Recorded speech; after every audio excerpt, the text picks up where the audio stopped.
Human beings form habits. At some point in our lives, many of us realize that the lives we are living are not those which we have imagined, but rather lives reflecting others' imaginations, as if we have been unwitting actors in someone else's script. Are we acting out the artificial roles created by others who have successfully harnessed our minds through our habits? To answer that question, one must first learn how the minds of individuals can be harnessed by systems of psychological control.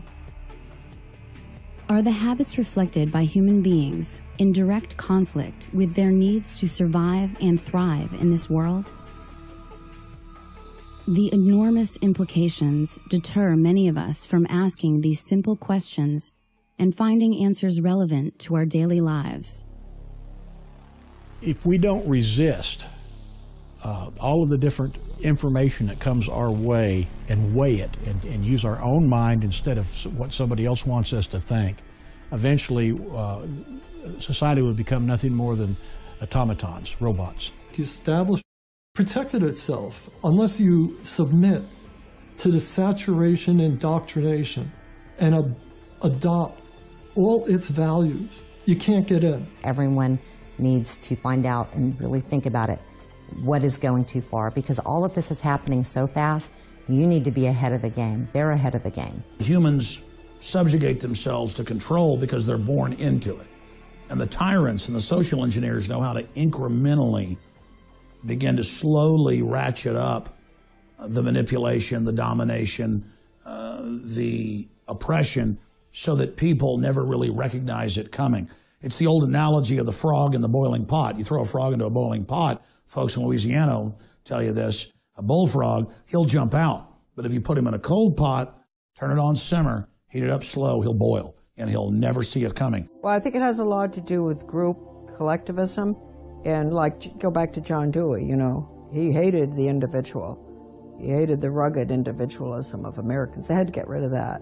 And Carnegie very deeply involved in that. They even talk about getting rid of that, huh? And so I think that when you've been reduced to a member of the group, the collective, whether it's through sensitivity training that teachers have to go through, or whether, you know, it's in your own community, like we have a community-oriented policing system, you know, where they give you a medal. If you do a good deed, well, you know, you're part of the collective with the police.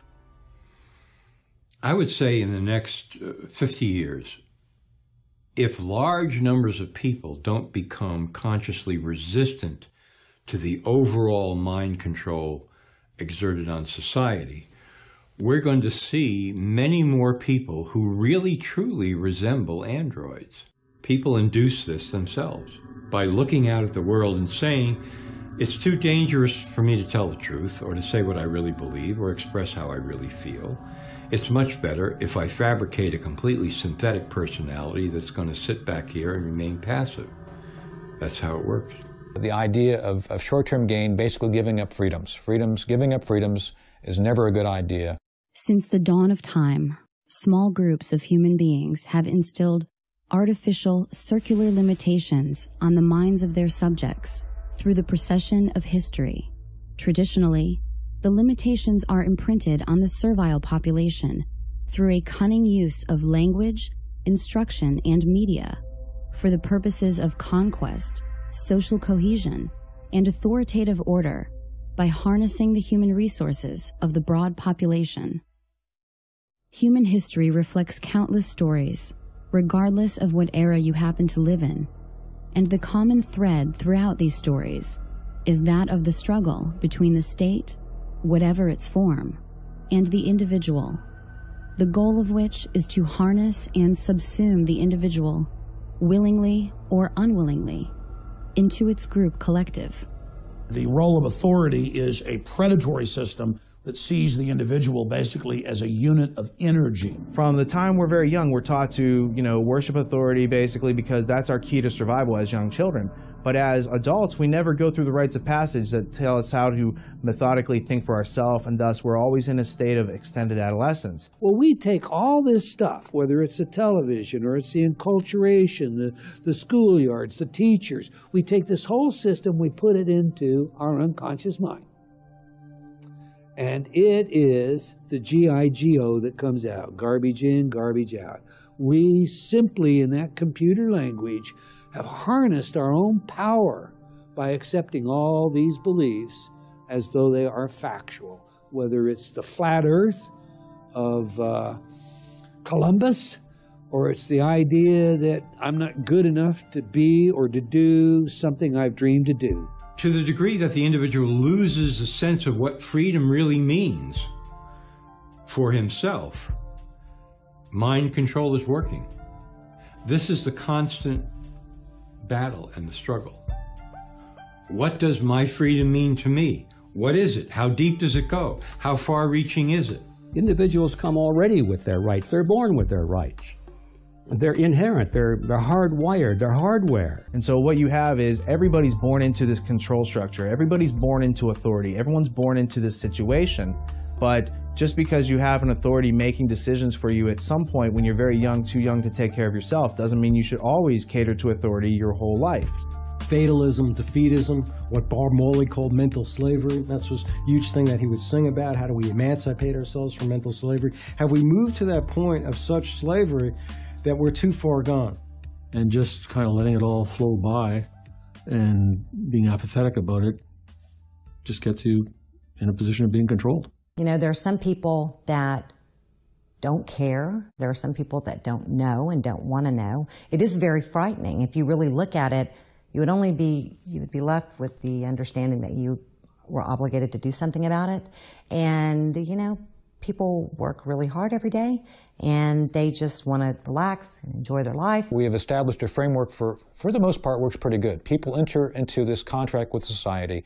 That contract allows them to follow certain rules and expect certain returns on their investment of working within the framework of the contract. Mind control has existed since the dawn of time.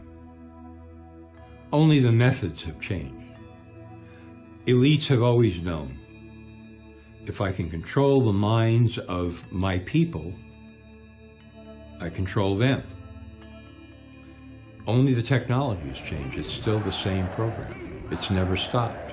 Sun Tzu, within the works of The Art of War, talk about the fact if you can understand your enemy so well to the level of where you can psych him out, basically defeat him before you put one boot on the battlefield, you've become a true master of your domain. The Greek author Plato embedded several key characteristics of ruling groups in his monumental work known as The Republic. Therein, he introduces the term cybernetics as a description of steering the ship of state, emphasizing crowd control. Plato memorialized the essence of the scenario used to control individuals to this day, to make them part of the group or state. This is famously known as the allegory of the cave, a useful strategy which is emblematic of the history of mind control. The idea of cybernetics first shows up in Plato's Republic. I believe it's book 6, and in the Greek original text it's read kybernetes. But you can easily discern how this word tied into cybernetics, the control of not only nations, but how the making of individuals into the collective that forms nations came about. As we've moved through history, every great leader has had to understand the potential of information, the potential of speech, the potential of words, the potential of books. What is a citizen, if not someone willingly or unwillingly participating in the machinations of the state? How would we acquire the habits of citizenship without stimulus from the state and our response to it? Attention! Attention! This is your beloved leader, Og the Exalted. There will be a special Science Joy rally today at Og Memorial Stadium.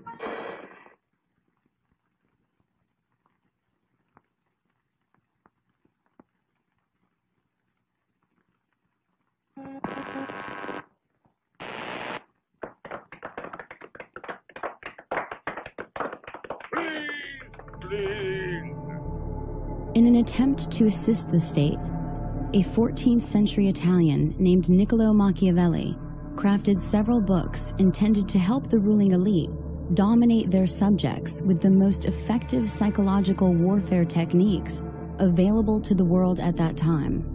And he was trying to convert the Medici family into hiring him to provide political advice. Conspiracy is the story of history. It's the story of plunderers taking care of people who produce. They claim to take care of them through government, which doesn't give you anything it doesn't take away first. So it's not creating something out of nothing. It's very real what they're doing. They're taking your rights or taking some people's rights and adding more to someone else's rights. Concurrent to Machiavelli's efforts, the consequences of tyranny were sowing the seeds of liberty throughout Europe, with authors like Etienne de la Boétie of France leading individuals to consider their situations and discover effective means to achieving liberty for all. So this whole idea of Machiavelli telling the ruling elite how to do this in a more efficient and effective manner without people directly knowing about it. But his mistake is that these books get out there and other people start to read these books because it's not just the ruling elite. This starts to have an influence in Europe. You've got a character named Etienne de la Boétie who writes a discourse on voluntary servitude. And basically what de la Boétie does is he shows you that everything that Machiavelli told the ruling elite about how to control you is undone when you understand it to the nuts and bolts level, where you can then withdraw your consent, and that only then are you free. We control you. We control your mind. We make you believe you have no creative power. We make you forget you have imagination, which is the core capability from which you can invent your own reality.